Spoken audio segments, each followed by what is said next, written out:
No. I want to welcome you guys into episode 8 of CmitchClips. It's been a little bit. We've been on the road a little bit, but we're back in good old Delco, Springfield, PA. Back alongside by Gavin Von Berg. Yo, what's going on? Yeah. Been a minute for sure, but yeah, we're back. Not to be confused with episode 6 or 7. Berg is back, but Berg is back. We are back.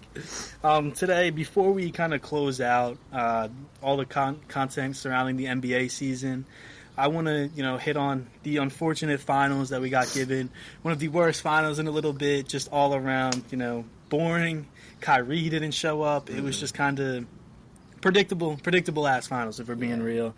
And to see it go to, the Celtics, like we've been saying this whole postseason, like literally anyone but the Celtics. It was the Celtics.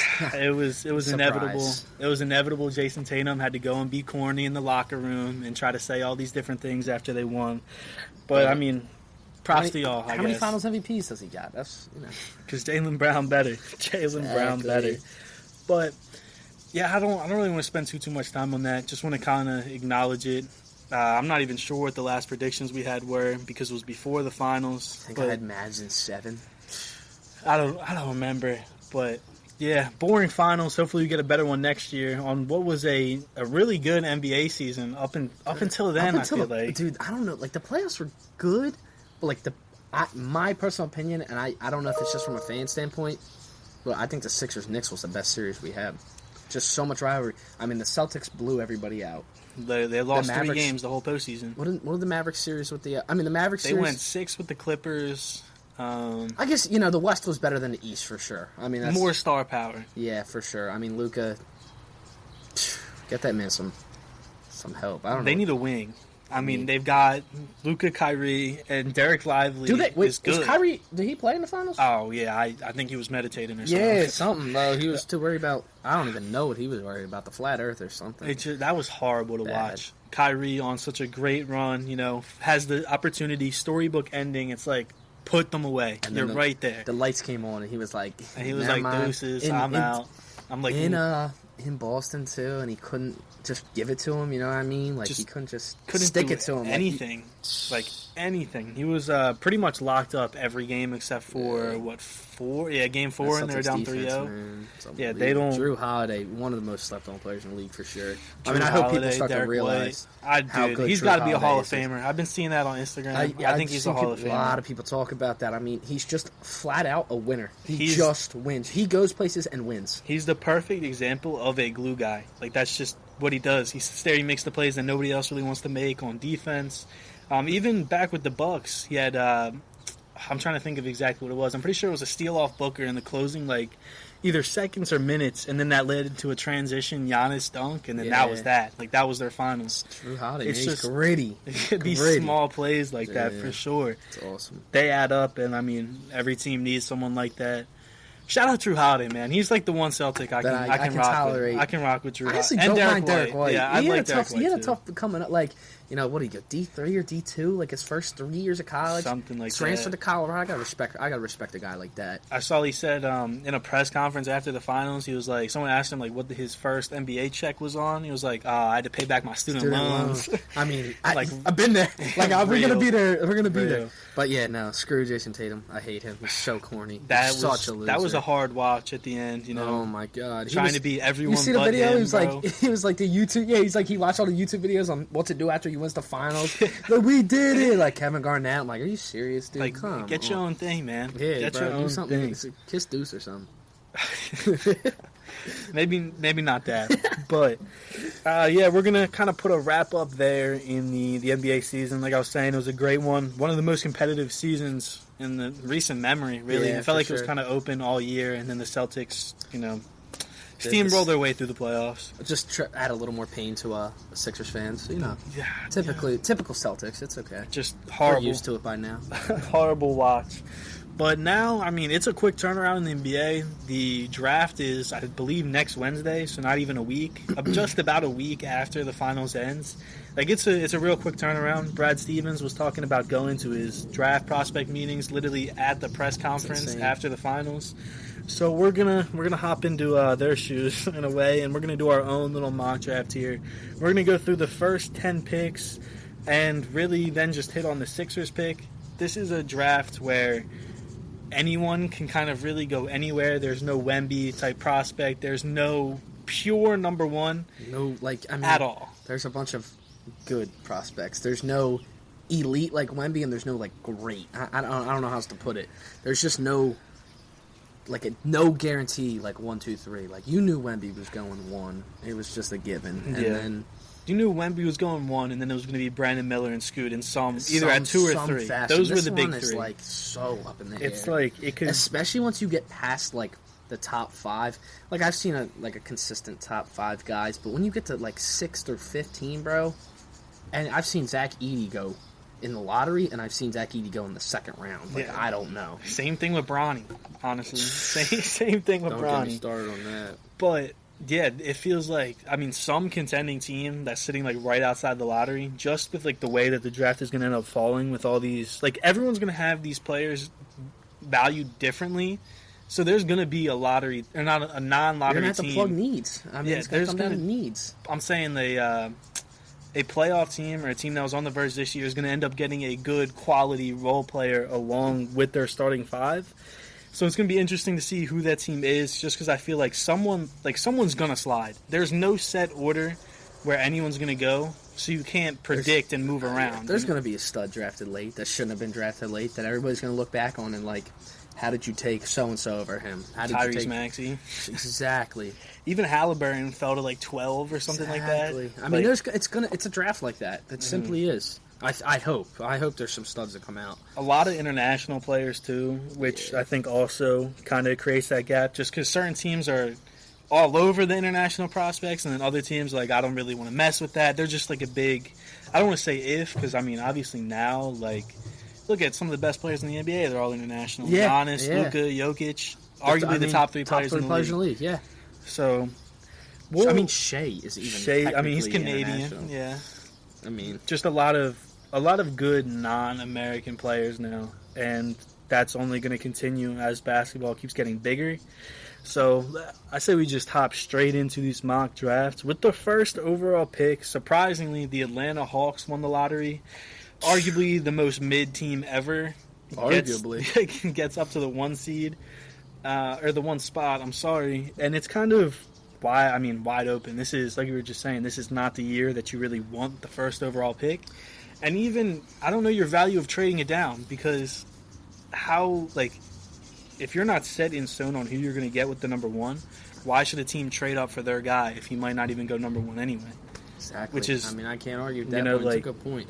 But I feel the 1 and 2 is kind of there's 2 guys I've seen, the Alexander Sarr and I'm going to butcher this, but Zachary Richey or something like that. Richey, French. I don't know. He's French. Frenchman. But I've seen them kind of interchangeable 1 and 2. I definitely have seen the dude from France, Zachary Richey. He's a forward. I've seen him go number 1 more often than I've seen Sarr in mock drafts.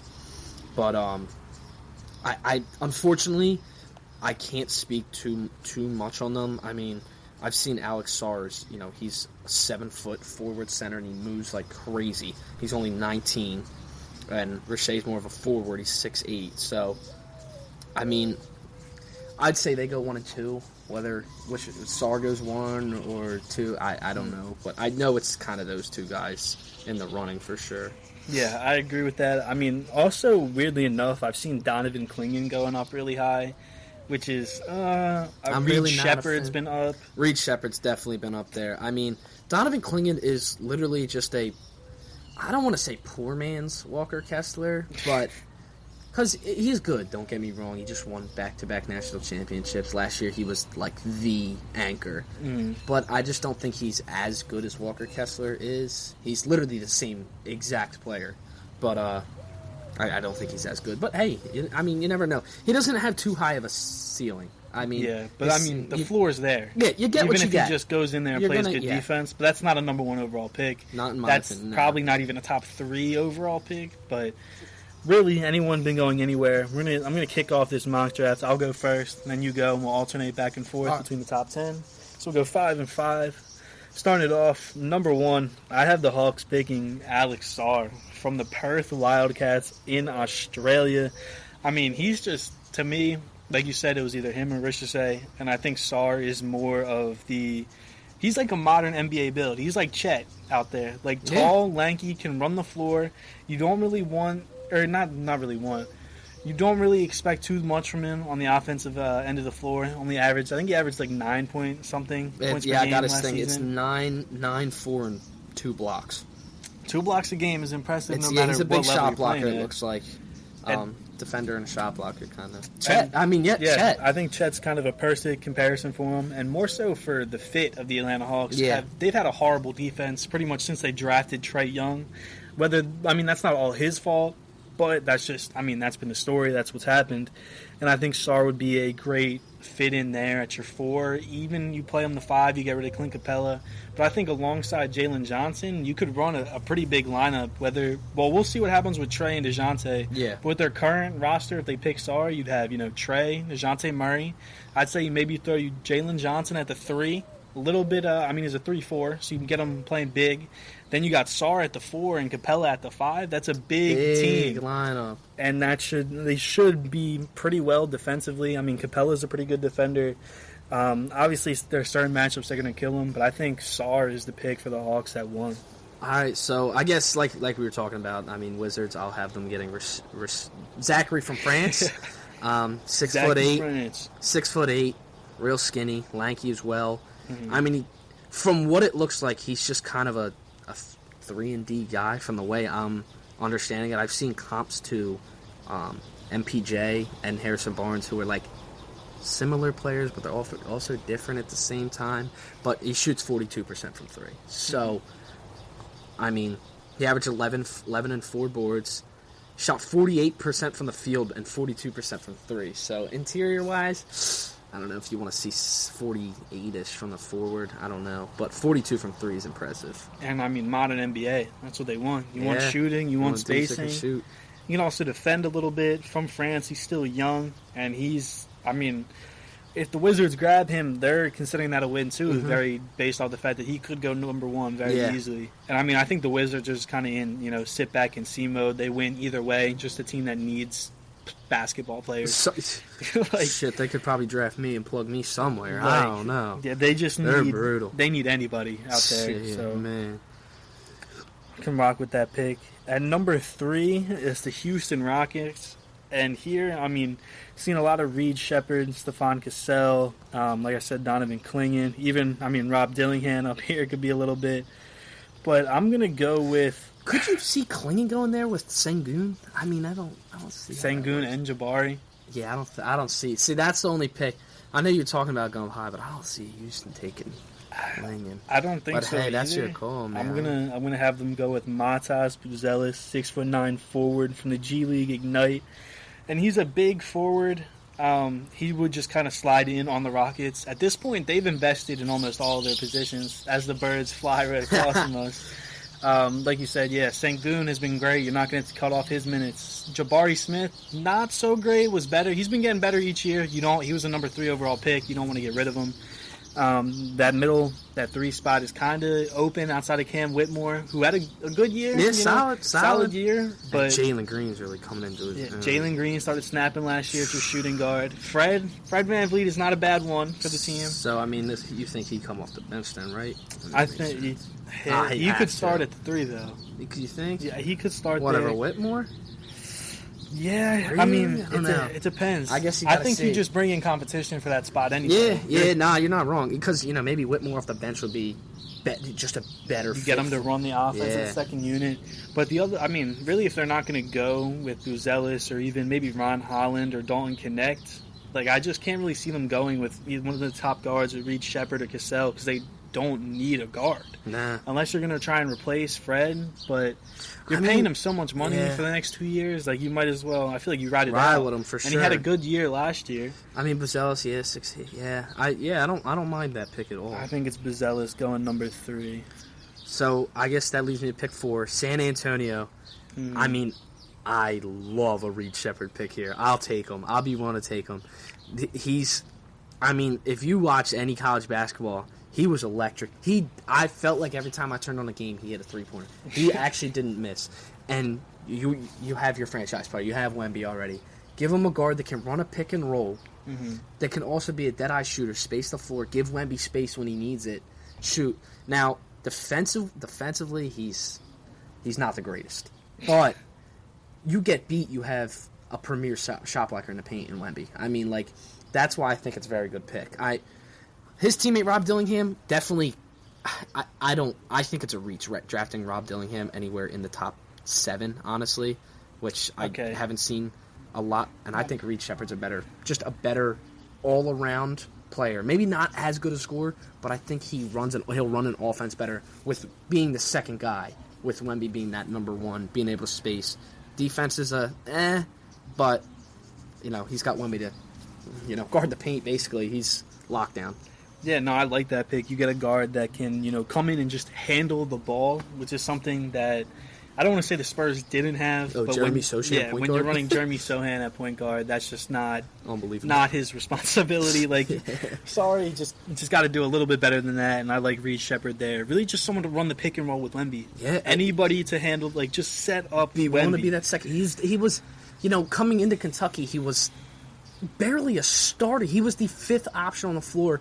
Worked his way up all the way to being the number 1 option, but in the beginning of the season, he was able and willing to be that second, that third, that 4th guy, which I think he'll be higher than a 4th guy on the Spurs, but at least 2 or 3, somewhere around there. Yeah. And I think he fits that role real well. Even though he has concerns on defense, I think defensively, Wemby being able to help him in the paint is enough for them to pick him. I agree. I think that's a good pick there. And that's going to bring us to number 5 with the Detroit Pistons, who lost a billion games this year, still end up with pick number 5. And this is another team where they can kind of just just need players. Yeah. They can do whatever they want, and I'm sure they're just going to go with whoever's at the top of their big board. And part of me really wants to go with Stephon Castle from UConn. I don't know with Jaden Ivey still being there. He was streaky, in and out of the rotation even sometimes. Yeah. But he was still a top pick, and now you're going to have a new coach that isn't Monty Williams. So it's like a start over. He stinks. That was a rough, absolute bag chaser, Monty Williams. He got $60 million I do for 1 year. I'm going to be honest, I respect it. Like, you do what you got to do. That's insane. Yeah. Like, but anyway, with pick number 5, I don't even know. I wouldn't. Maybe a wing? I want to go Dolan Connect. That's where my head was, with the wing at number 5. Just a scoring Love wing, that. A guy who can create his own shot. Love it. Very capable scorer, and that's something that they've needed next to Cade, because outside of Cade on that roster, I mean, Connect. You know what you're getting. He has a high floor. His ceiling, not that high, but his floor is so high, and he's one of the most mature players in the draft. I mean, he's a senior, 22. He's coming out. The dude, he balled out at Tennessee. He was the best scorer at all times on the floor against anybody he played. It was unbelievable how good he was at Tennessee. Led them literally all year. I mean, their offense was so bad. Their offense at times, which it's like normal nowadays, but it was literally him for like a stretch of 4 games. They couldn't hit water if they fell out of a boat. This dude literally on the bat, and his defense is solid. I mean, I love that pitch. I think that's a perfect pitch. Yeah, him being a senior is part of like the reason why I wouldn't be surprised if they went with Stephon Castle, with Castle being a freshman. But 22, the whole draft with everyone coming in at 18, 19 years old is kind of tough. Made, the 21, 22-year-old players, it's like, well, you're not going this early just because you're a couple years older, which, it makes sense. It does. It gives you more time. But let's not act like 22 years old is old. No. He's still Still young. I mean, he's got... If he struggles for 3 years to start his career, not struggles, but doesn't put it all together until his 4th year, I mean, he'll still only be 26, 27. Yeah. Which is right about your prime anyway. Yeah. Obviously there is the appeal of going younger, and most of the times going younger is the better idea. But here I think Connect could go there right at 5. I like that. Now, I have the Hornets, and I've already talked about Klingon. I just don't love him. Mark Williams did not play that bad this year. dude. I literally just looked at his stats. He averaged 13 and 10. He's 22 years old. He's 22 years old. Dalton Connect's going to be 20. I mean, it's a 2-year difference. I actually think... I know they drafted Brandon Miller last year, but I feel like if I'm the Hornets, I'm going to take the best guy available. And to me, the best guy available, still left that we haven't chose, is Cody Williams from Colorado.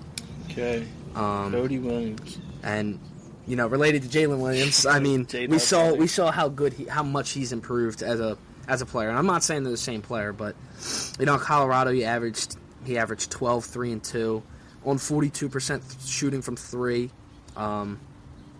He's a freshman. He's a one and done. So he's immature. I don't think the Hornets are gonna change the way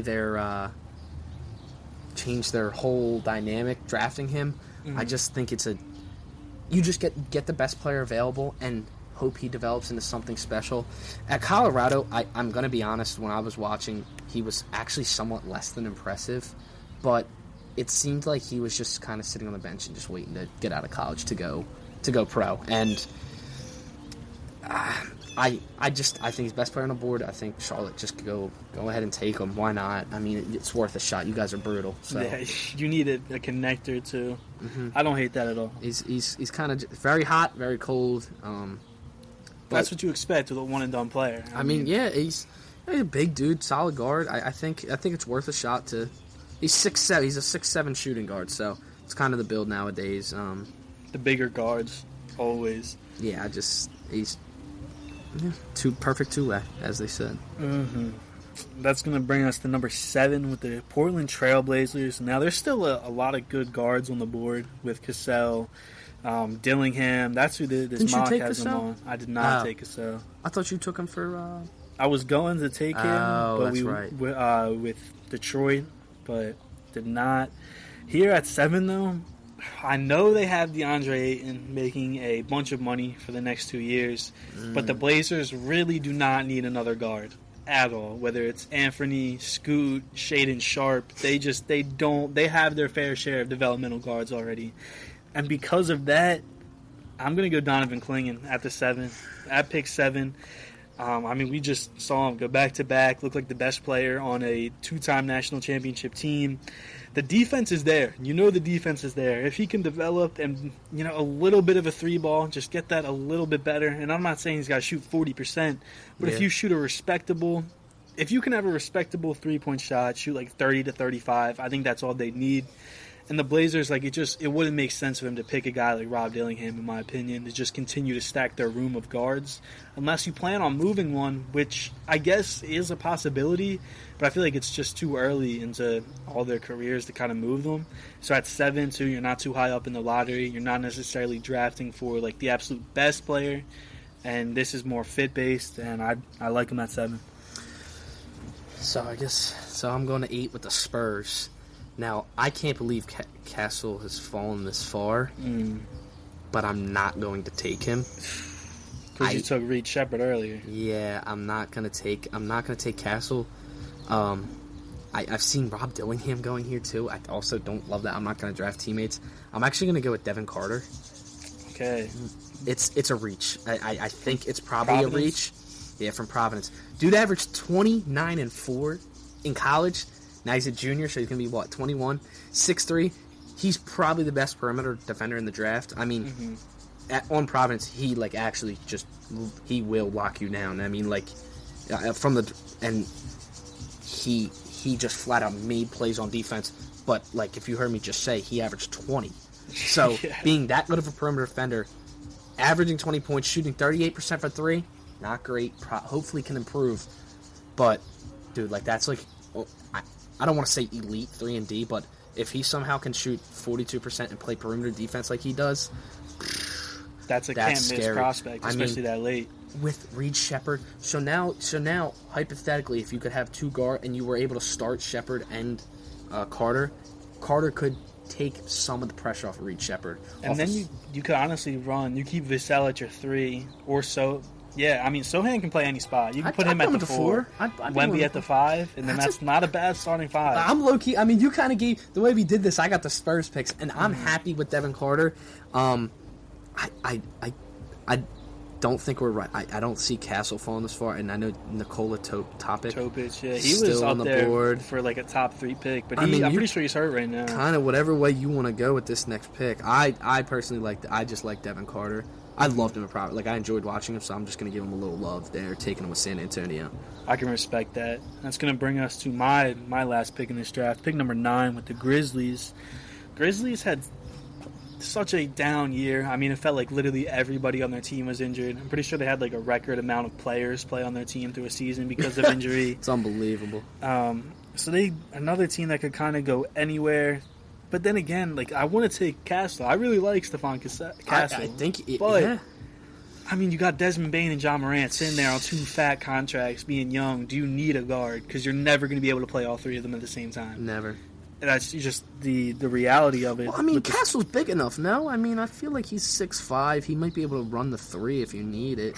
It's a small 3, though. Yeah, I think 6'5". I mean, maybe you get away with it with Jaren playing at the 4. I mean, he is that good, yeah. I don't know. I'm kind of at a crossroads here. I mean, I'm leaning towards Ron Holland. That is also the mock here, just from a positional fit at the forward. I mean, he's 6'7". This was a guy who, before this year, was always talked about as at least a top 3 pick, and then kind of started to slide down. Obviously, the G League Ignite did not pan out how they thought they were, and his jump shot might not be there. But, I mean, he's an electric slasher, and pair that alongside with John Morant. I mean, 2 guys that are going to put constant pressure on the rim. I think I just talked myself into taking Ron Holland at number 9. Yeah, I don't blame you. I mean, just an athletic freak, and now you've got 2 of the most athletic guys coming in your starting 5. Yeah, I mean, now it leaves me at 10 with a tough decision for the Jazz. I mean, Castle has fallen.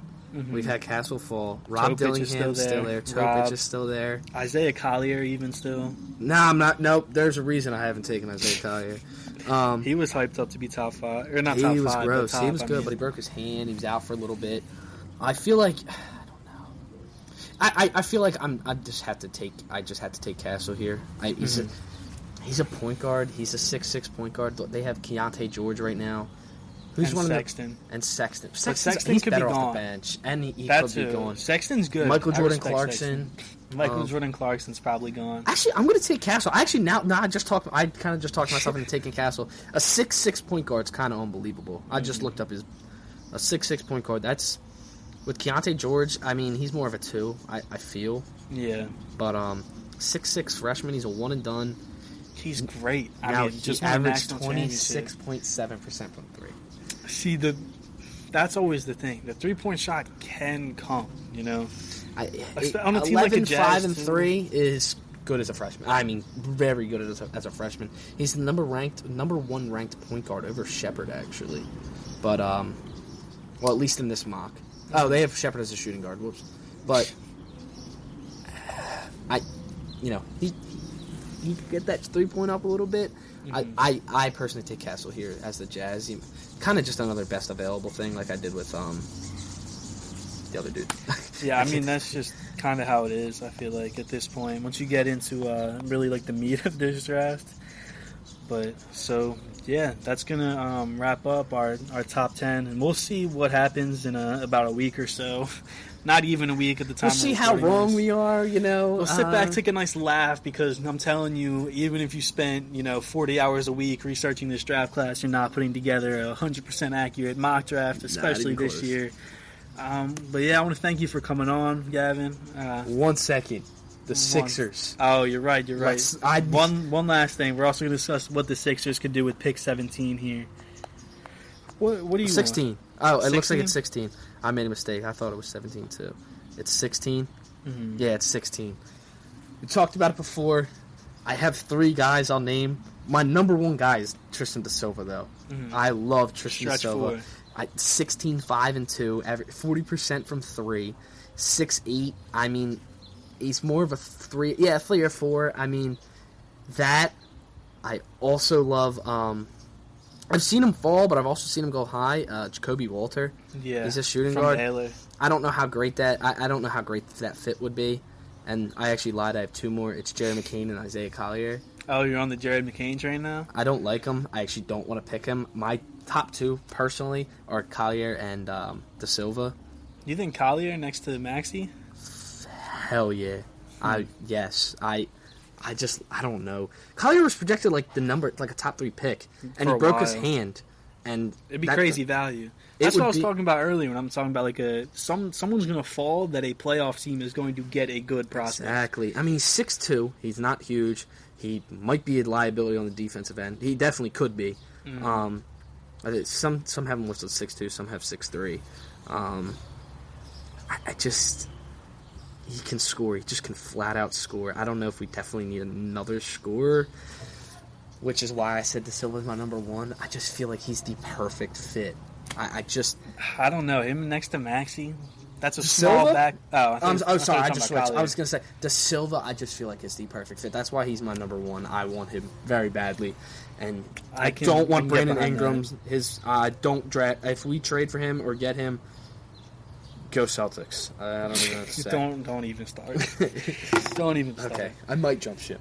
All right, but that's going to wrap things up for us today. I want to thank you guys for listening. We should be back at you sometime soon. Be on the lookout the next episode. We're going to start going through NFL off seasons, really some schedules, some predictions as we shift gears into the NFL side of things. Thank y'all for listening and have a good one.